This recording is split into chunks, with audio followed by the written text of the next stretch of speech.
good morning guys. So, update lang tayo ng konti dito sa ating tanim na ampalaya. Days old. Hindi na natin alam guys. Ayan. So, Galaxy Max F1 ng East West Seed yung ating tinanim guys. And napakaganda, hoping tuloy-tuloy kahit na napakainit ng panahon. So ngayon napakarami na nung bunga ng ating tanim. And unang bugso ng bunga niya guys is marami na, and hoping hindi to magkakaroon ng problema. So sa mga hindi pa nakasubscribe sa aking channel, subscribe na kayo. Paki-click na rin po yung notification bell para lagi kayong ma-update sa mga video na ating gagawin. Ayan guys. So eto, napakarami na nung mga maliliit na bunga guys. And magkakatabi sila. Ayan. Tapos yung taas malapit nang magkasalubong, and nag-i-start pa lang yung kanyang pagbunga. Ayan. Masyadong maaga yung pagbibigay ng bunga ng ating tanim guys, and thanks God dahil binigyan tayo guys ng panibagong pagkakataon para makapagtanim tayo ulit guys ng ganitong kagandang ampalaya. Ayun. Yan guys. Ayan. So maliit lang yung tinanim natin, dalawang batch. Yung isa mamaya papakita ko sa inyo guys kung ano na yung update dun sa isang tanim natin. Ayan. Then yung sili natin, ayan guys, malalaki na rin sila, although may pa isa-isang nangungulot. Ayan. And dito sa ating pakwan, sa gitna ng ating tanim, dito sa baba ng ating ampalaya ay mayroon na ring bunga. First time natin magtanim ng pakwan guys, and hindi ko alam kung tama yung ginagawa natin sa ating pagpapakwan. Ayan o. So soon magtry tayong magtanim dito sa bukid guys, kasi medyo mahaba-haba yung time ngayon bago magtanim ng palay. Ayan. Ayan, yung mga bunga ng ating pakwan. So share ko lang sa inyo ginagawa natin dito sa ating tanim na ampalaya. Ayan, ito yung update dito sa unang batch. Ayan guys, ng ating ampalaya. Kanina nag-harvest tayo guys.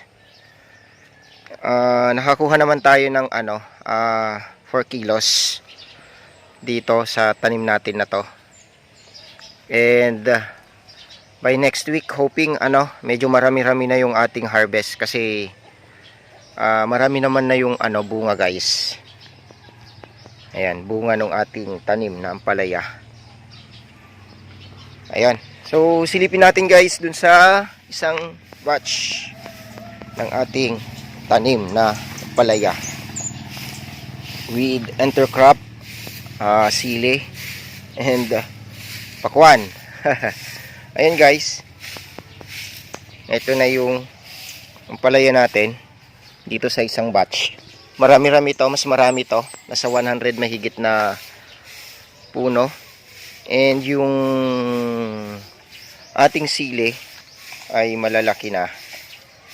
Ayan. So, ongoing yung paglalagay natin ng trellis dito sa taas, guys. Ayan. And dito may mga bunga na itong sigarilyas ba ang tawag dito, guys. Ayan, oh. Ayan. So yung ampalaya natin, I think magiging maganda na naman to, guys, dahil sa kanilang tsura. For now, wala tayong nakikita na problema dito sa ating second batch na ampalaya. And ayan na yung sili natin, guys. Tapos ayan, so hindi pa natin na-cultivate yung gitna niya, guys, dahil sobrang tigas ng lupa. Ayan, so hindi pa tayo nakapaglagay dito ng fertilizer, organic fertilizer dito sa side para maging preparation sa paglaki ng ating tanim. Ayan. Then yung talong natin medyo, ayan, guys, oh. Medyo may medyo na, guys, nagkakaproblema. Hindi natin ganong na sikaso, pero re-recover natin yan. Kakaproblema lang tayo sa tubig natin. Ayan. So yun yung update dito sa ating ampalaya. Ayan. So kumakapal na, guys. After a week, halos makarating na to sa taas, kaya kailangan na nating tapusin yung trellis dito sa taas. So yun lang yung update. Gaya ng ginagawa natin, every week kakaroon tayo ng schedule ng pagpapakain, commercial fertilizer sa edad na ganito, guys, vegetative stage. Nag-apply tayo ng Unique 16 and Nitrabor. So ang rate na nilalagay natin, guys, isang lata ng sardinas na yung malaki ng Unique 16, ganoon din sa Nitrabor. Once a week yan, guys, pagka vegetative stage na yung ating tanim na ampalaya. Ganyan din dito sa mga sili natin. So parehas yung application ng ating fertilizer pagdating sa ibang gulay. Parehas lang yung ginagawa natin, and I think sana maging maganda yung result. So yun lang, guys, yung update dito sa ating tanim. Sa mga hindi pa nakasubscribe sa aking channel, subscribe na kayo, guys, and pakiclick na rin po yung notification bell para lagi kayong ma-update sa mga video na ating gagawin. So thanks, salamat po sa inyong lahat, guys.